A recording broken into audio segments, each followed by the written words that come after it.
easiest way to start your healthy journey is replace the unhealthy ingredients with the healthy one. For example, the rice. This is white rice. So this is polished white rice. So during the process of polishing, they will remove the outer skin, which has more fiber and nutrients. This is red rice, unpolished red rice. So in this outer skin, it has more fiber and the nutrients. If your rice has more fiber, then your digestion takes longer time. It stay in your intestine for a longer time. So it's release the sugars very slowly. That's why the doctors are suggesting for the diabetic patients, don't take white rice. This will increase your blood sugars very easily. This one is red rice flour. Just the red rice, the milled red rice.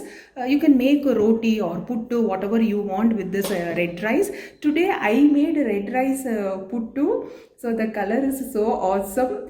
More than health benefits, the taste, texture and the aroma is so awesome. So easily you can replace white rice flour with red rice flour.